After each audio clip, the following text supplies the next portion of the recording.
Bismillahirrahmanirrahim. Well, first of all, I would like you to say some words about Dr. Nazar. Can you, his thoughts about his knowledge of Quran, his thoughts about the future, his side on the international affairs. How do you see all these things? Bismillahirrahmanirrahim. My acquaintance with Dr. Israr Ahmad, rahimahullah, dates back from the 1980s. I was the principal of the Alimi Institute of Islamic Studies, 86 to 1988. And a very good friend of his was also someone directly connected with our institute, Sayyid Sahab, who lived in North Nazimabad. And through Sayyid Sahab, I got to meet with Dr. Israr. It was a very great privilege for me. And then he accepted an invitation to come to my home and have lunch at my home. And my mother-in-law, who is the daughter of Maulana Abdul Alim Siddiqui, rahimahullah, she came to the home for that luncheon. And my wife, my Pakistani wife, cooked a biryani, and Dr. Israr Ahmad enjoyed the biryani and went back to Lahore and wrote about it. But he and my mother-in-law sat down for a long time and had a very pleasant and good conversation about her father, Maulana Abdul Alim Siddiqui, rahimahullah. This was in the mid-1980s, yeah. I wanted to invite him to come and address the students of the Alimi Institute, but our management committee out there were not of the kind of people broad-minded enough, so it was not possible. But I went to Sayyid Saab's home to listen to his lectures over there, and I was very much impressed in my meetings with him. Subsequently, we met in New York, and then he invited me to Pakistan in 1996, I think it was. And in Rawalpindi, I then decided to become a Rafiq of the Tanzim. I found him to be someone with the right approach towards knowledge of Islam. The right approach being that we should not put the emphasis on law, nor should we put the emphasis on the hadith, but rather the emphasis should be on the Quran. This was precisely what my own teacher, Maulana Dr. Fazlur Rahman Ansari, rahimahullah, insisted on. The priority goes to the Quran. And this is precisely what Dr. Israr Ahmad did, and that attracted me to him. Not only did he give priority to the Quran, but more than that, it was a lifelong devotion to the Quran, and may Allah reward him for his lifelong devotion to the Quran and to explaining the Quran and reviving interest and dedication to the Quran. I found him to be a man who made sacrifices in life. He was a medical doctor, and he gave up his career, his profession. I don't know any other Pakistani who would do that. To give up a medical career to become a scholar of Islam. I did the same thing myself. I was in the diplomatic service of Trinidad and Tobago, the Ministry of Foreign Affairs. And in 1985, I gave up that job and went back to Pakistan. And the Pakistani people told me, "You're a fool. Only a fool will give up a job in the diplomatic service to come to become a mullah." So Dr. Israr and myself were in the same boat, that we both gave up our careers to devote ourselves to the mission of Islam, and that attracted me to him. I also come from a tradition of people who travel constantly in Tabligh, in preaching Islam. Maulana Abdul Alim Siddiqui rahimahullah spent 40 years of his life traveling all over. He began when there was no air travel. Now he went by boat and by horse cart and so on, traveling. And then his disciple and successor and my teacher, Maulana Fadlur Rahman Ansari, rahimahullah, followed in his footsteps and traveled right around the world 5 times. From Karachi, he would travel west, and a few months later he returned coming from the east. Yes.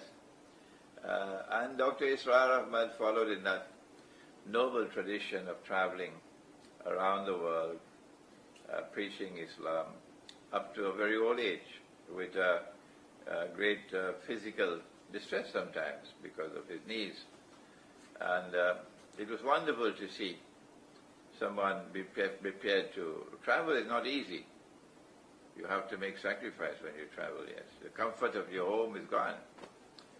And he never traveled with his wife. No, traveled alone. I never know about his wife traveling with him. When your wife travels with you, then you have some comfort. No?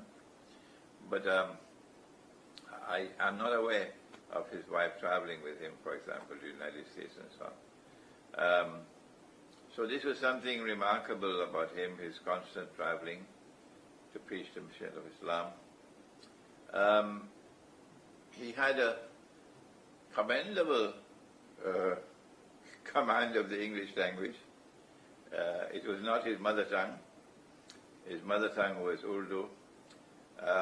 But then he told me one day he listened to someone else speaking on Islam in English. And the man's English was so poor. He said, if he can speak in English, so can I. And then he started to build up his knowledge of the English language. And by the end, he was able to express himself in the English language satisfactorily. But not only did he acquire the English language, but because of his scientific training as a medical doctor, he was able to access knowledge of the modern world. And that made him different from the rest, who had less than a passing acquaintance with the modern world. I found him to be a man of integrity, of courage, more courage than I had. That he would have a firm, very firm view on something, and he would enforce it and apply it. And I saw in his own family, I saw in his children, the way he managed with them, how he enforced and applied what he was teaching in his own family. And that was, masha'Allah, masha'Allah, masha'Allah, something beautiful to behold. I remember an instance where we were in Islamabad or Rawalpindi, and both he and I had the same view concerning the national anthem. But when the time came for the Pakistan national anthem, I chickened out, and I stood up with everybody else. Only one man sat down, only one. A man of much less courage, much less integrity. Dr. Israr Ahmad sat down. He will not stand up. And I learned a lesson from him. Imran, you don't have backbone as yet. This man has backbone. These are things that attracted me to him. That, Khidr alayhi salam, you'll find him sitting on a rock. You won't find him sitting on shifting sands, on a rock. And Dr. Israr Ahmad was like that, a man sitting on a rock. His views were cast in concrete. So these were very endearing memories of mine, of my relationship with him. I benefited tremendously, yes. I benefited from my attachment with Maulana Fadlur Rahman Ansari in another way. And I benefited from my attachment with Dr. Israr Ahmad in another way. The most important thing I got from Dr. Israr Ahmad and from those around him was what he got from Maulana Abdul Alam Maududi, rahimahullah. And that is the concept of Ikamatul Deen, the importance of the establishment of the Jama'ah, the appointment of the Amir, the relationship of as-sam'u wa ta'atu, the enforcement of the Sharia. This I was not aware of. I had no practical guide in this, because the other Islam to which I had been introduced was the one which was directed towards the heart of the individual, to restore faith, to restore the Islamic personality of the individual. And of course that is of supreme importance. You cannot establish the deen unless you restore the faith of the individual. So this by itself was not enough. When this combined with that, that made it a complete whole. And it was something beautiful to behold. I have to congratulate him again and again and again and again for creating the Tanzim Islami. It was a beautiful Jama'ah, a beautiful Rufaka, lovely discipline in that Jama'ah, and I only benefited. And I have with me golden memories of the time that I spent with the Tanzim Islami. Seldom will you find today in the world an Islamic movement built so beautifully, with such discipline in it, such an emphasis on knowledge, on thinking and so on, as you would find in the Tanzim Islami. And finally, I was surprised and delighted to see that the Tanzim Islami was not involved in electoral politics. I was surprised and I was delighted, because that's also my position, where we differ with Maulana Abul Ala Maududi, that we are involved in politics. Yes, we are, but not in electoral politics. And up to this day, the Tanzim has held on to that position of theirs, that members of the Tanzim do not vote in elections and are not in part of electoral politics. So this is the brief introduction to my relationship with Dr. Israr. Now coming to the point about Dajjal.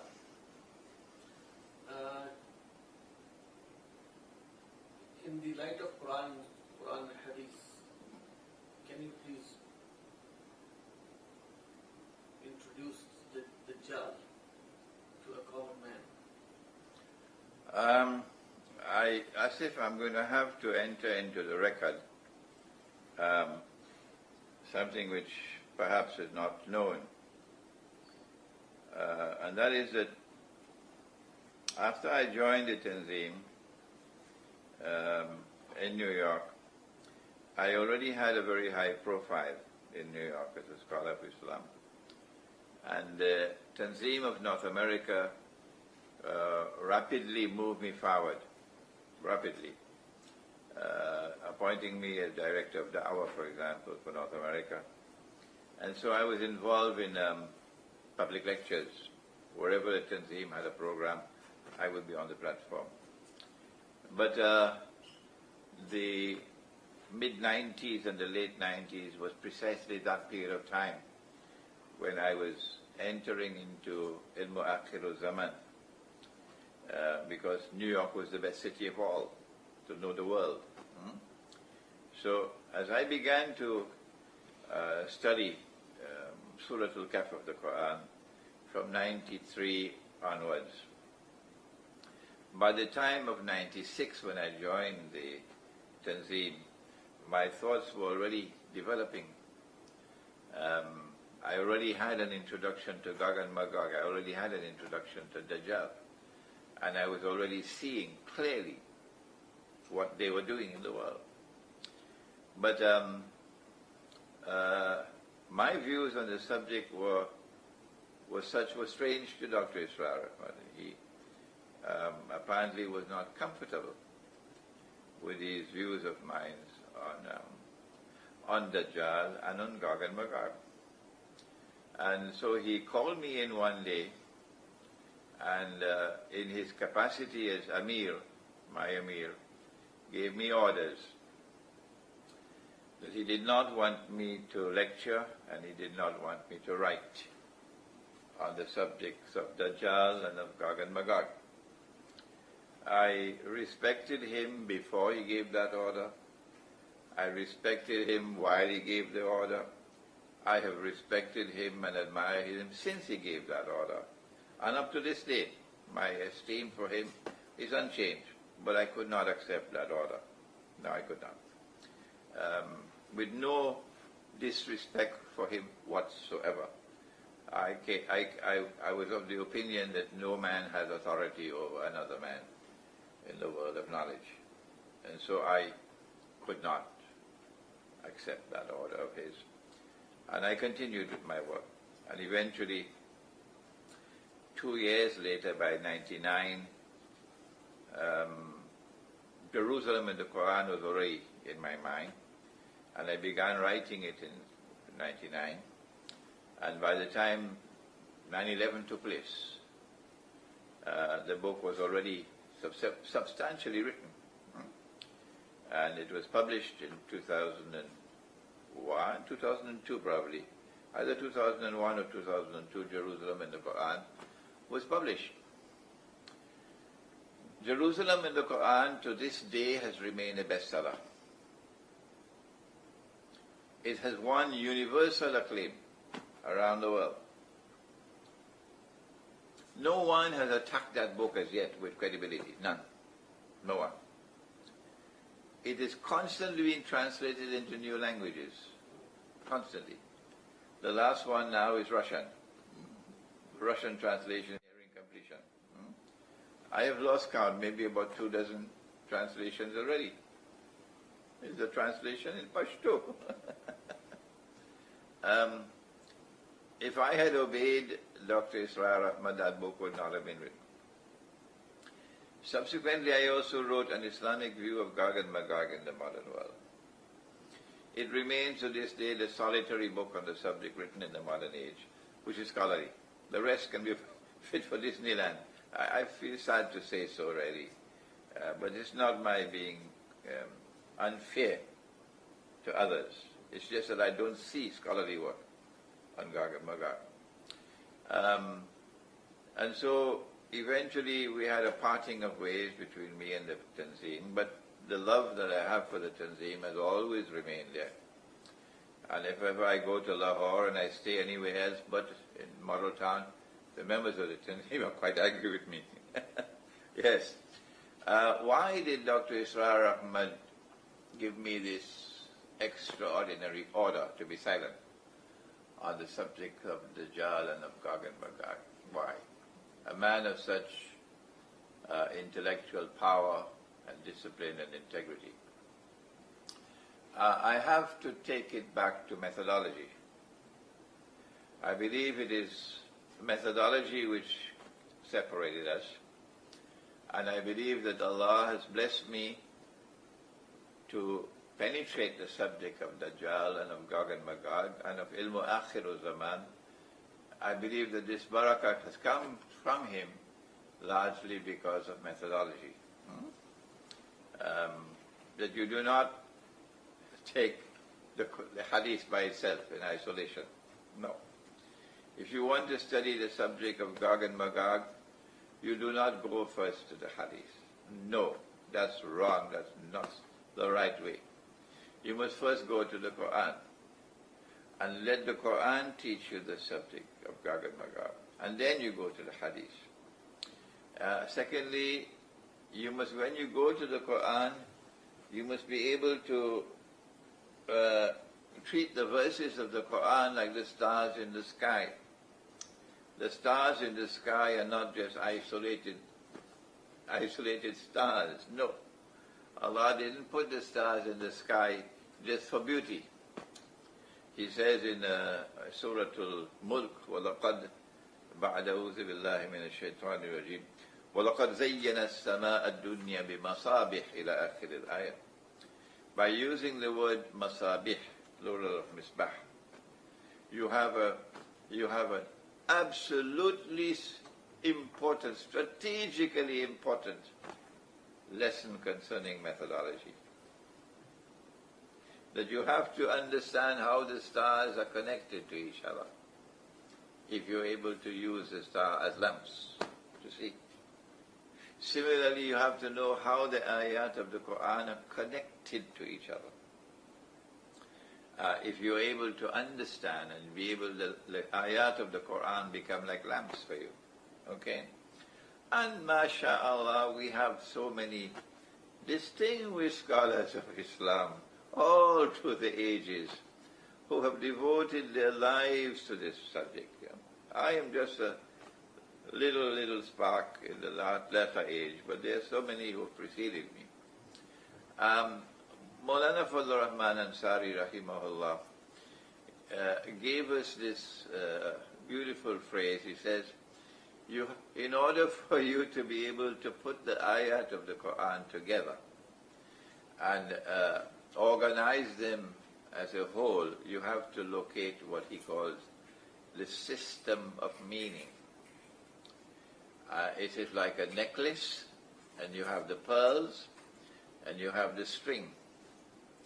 And you have to put the pearls onto the string to make a necklace.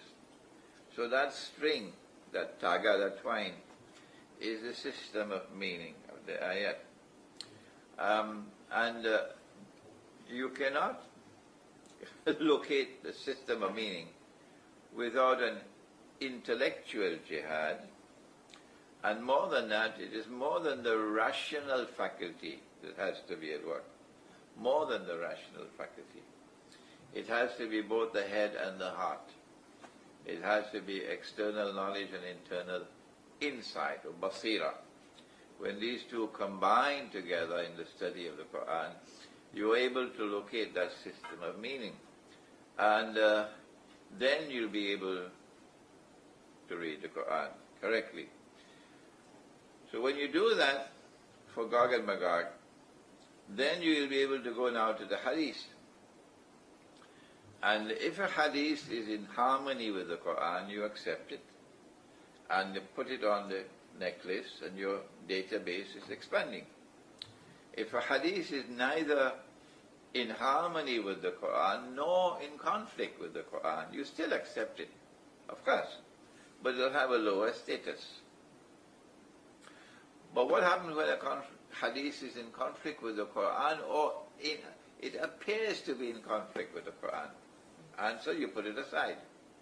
You put it aside. You do not give priority and precedence to a hadith over the Quran. When this methodology is used, only then can you understand the subject of Gog and Magog. And it is our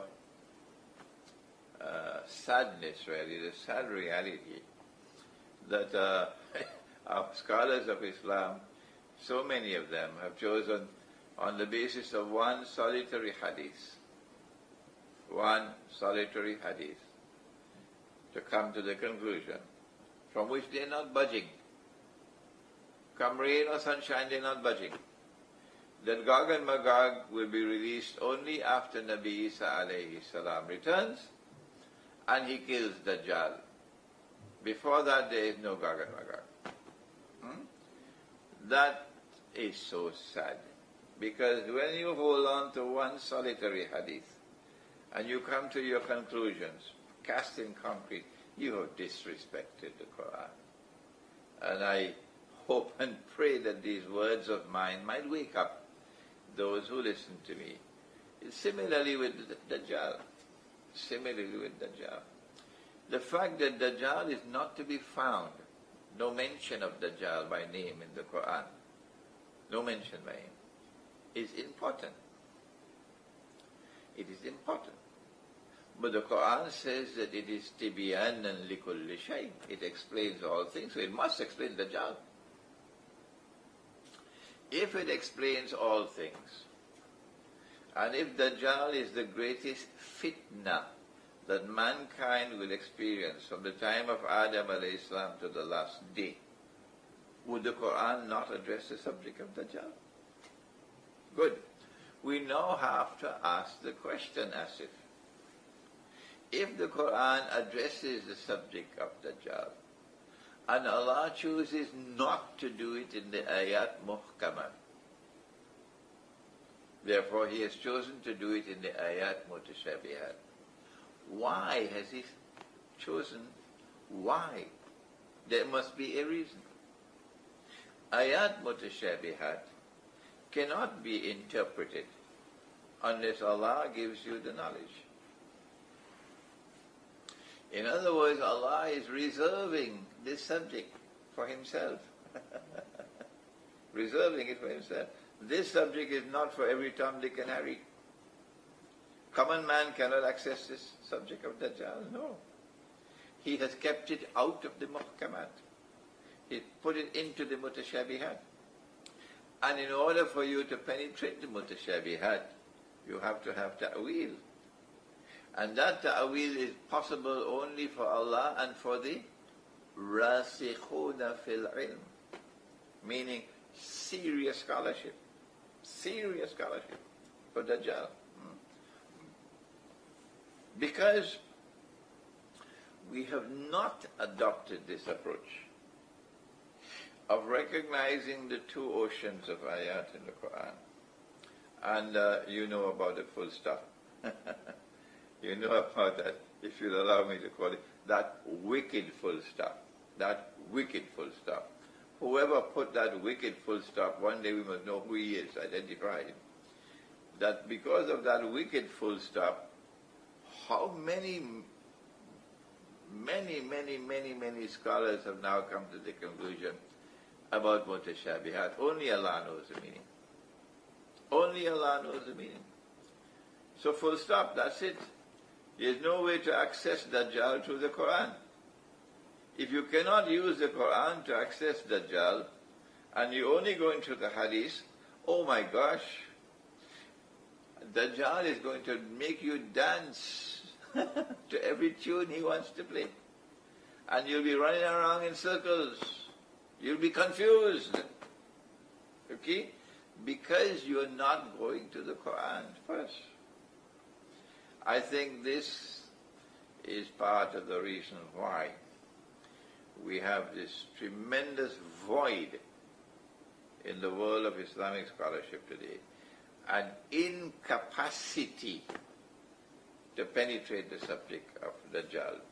Today is not the day as if for me to spend the next 1 hour introducing Dajjal. But what I have done is to explain why we are at this standstill.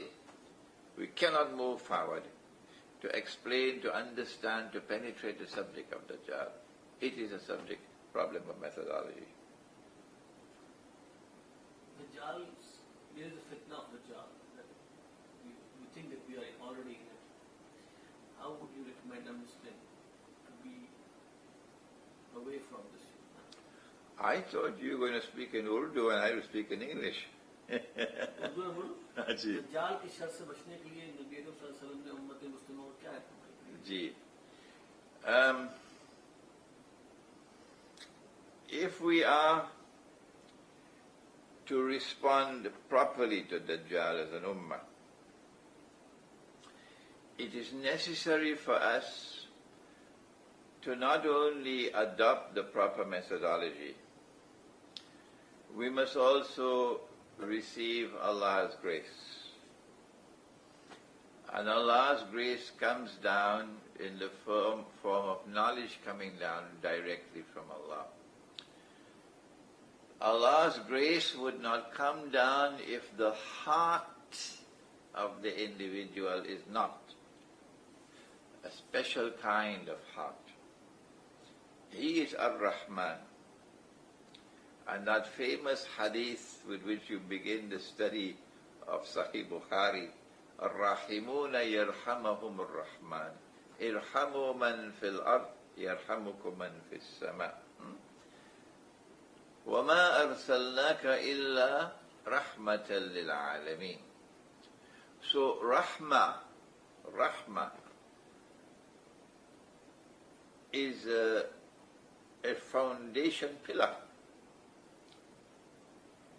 And you cannot access knowledge from Allah unless you are yourself built on the foundation of Rahmah.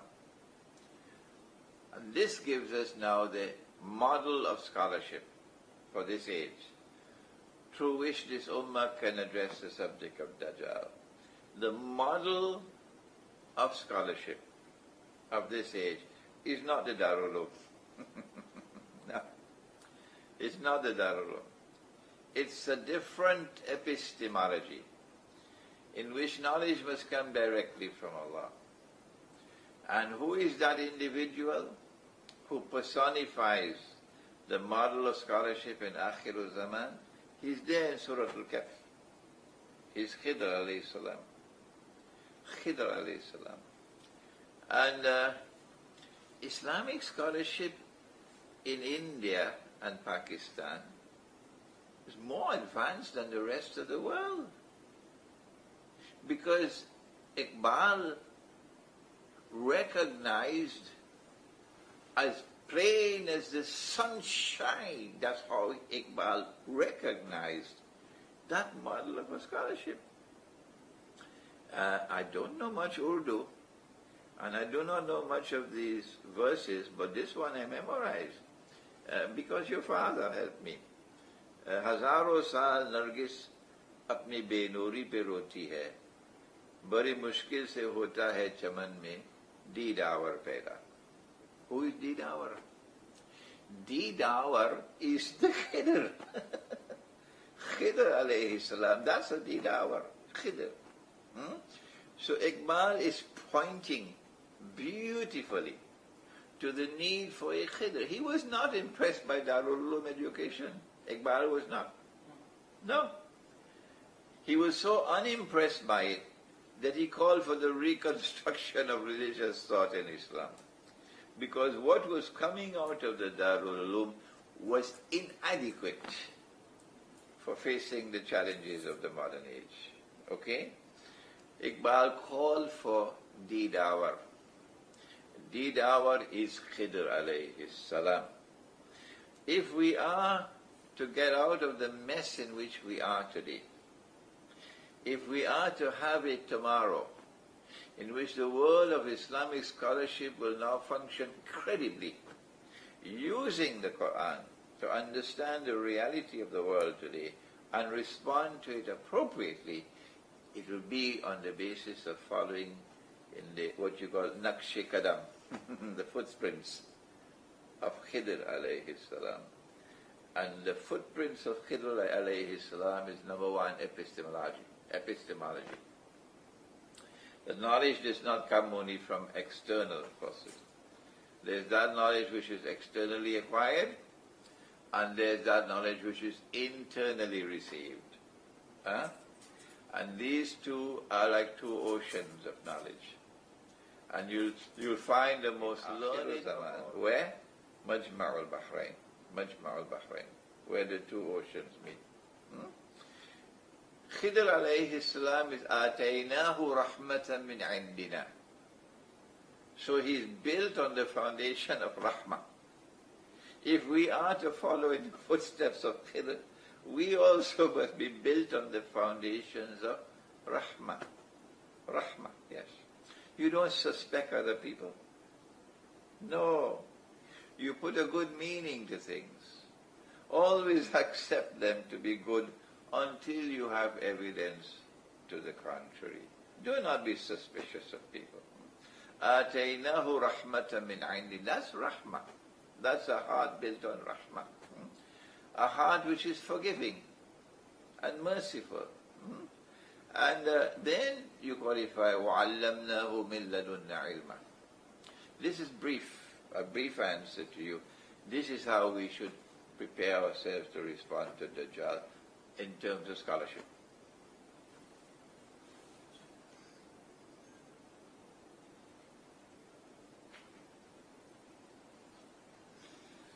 ये कहा जाता है कि दज्जाल जो है उसके पास खुदाई ताकतें होंगी। उसके पास खुदाई ताकतें होंगी। खुदाई ताकत, हाँ। जिसको चाहेगा रिस्क देगा, जिसे चाहेगा रोक लेगा। जब ऐसी ताकतें उसके पास होंगी तो लोग कैसे उसको पहचान सकेंगे? लोग तो खुदा समझेंगे उसको। वो तो हो गया। They are already worshipping Dajjal. हाँ जी, the world is already worshipping Dajjal. वो जो this is not a matter for the future. ये तो हो गया, हो गया. Where is the evidence that the world is worshipping Dajjal? Answer: anytime Dajjal takes you on one road, you follow him and you go on that road. Allah subhanahu wa ta'ala created the donkey and the mule and the horse and the camel. And in creating these animals, He created them for different kinds of purposes. There's the oxen and the bison and so on for big loads, traveling loads, long distances and so on, strong animals.